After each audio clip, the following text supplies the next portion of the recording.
The World Anti-Doping Agency WADA has announced it may overturn a ban on athletes who've tested positive for Meldonium, including tennis champion Maria Sharapova.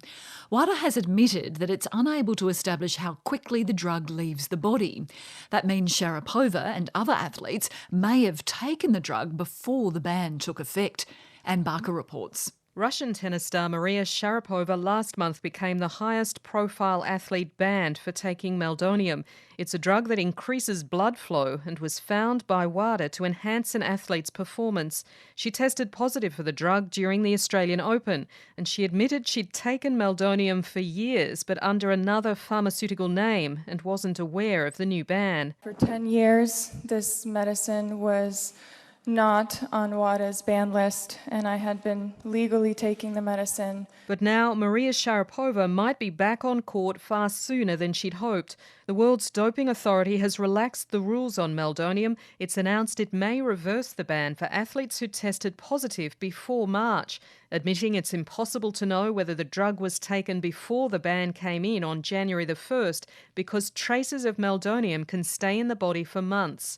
But a WADA spokesman, Ben Nicholas, denies the decision is an embarrassing backtrack. Some of these might be cases where the athlete can prove that they took it when it wasn't banned, but many of them will be ingestion after the 1st of January. So we're not talking about a big climb down at all. We're talking about a clarification and assistance we've given to help make sure the right outcomes are reached. WADA now says more tests are needed to determine how long Meldonium stays in the body. The decision has raised questions about WADA's scientific testing used to decide whether a drug should be banned and whether WADA is guilty of putting drugs on the banned list before the scientific results are in. It's a charge Ben Nicholas denies. I don't think so, no. I think this is a tried and tested process that has existed for many years. It is not a quick decision that's made. There's a list of experts, and then I would say they're not just WADA experts, they're experts from across anti-doping and sport who come to these decisions. And of course, this was tracked beforehand, so we didn't have the evidence at the time. There was science which came forward and submissions by organisations who thought this should be added. We added it. We've now provided some clarification for how the cases might be run, and we hope the right decisions are brought about. Of the 172 athletes caught in the ban, about 40 are Russian, among them champion speed skater Pavel Kulishnikov and track champion Semyon Elistratov are now hoping they'll be exonerated. And Russian tennis authorities will push Sharapova's case next week in talks with international tennis officials.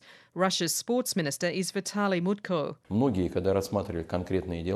Maybe after we study particular cases, we will see that there is no evidence and that additional analysis is needed. We are glad that WADA took this position. There's criticism too for how WADA communicates the rules. A drug has to tick 2 of 3 boxes to be banned, including whether it enhances an athlete's performance, whether it's detrimental to health, and whether its use goes against the spirit of sport. But Ben Nicholas says WADA won't reveal which of those boxes Meldonium did or didn't tick. What we do say is if there's consensus amongst the experts that they do believe it reaches 2 of those 3, they can add it to the list. WADA's decision now offers hope for scores of athletes still hoping to compete in the August Olympics. Anne Barker reporting.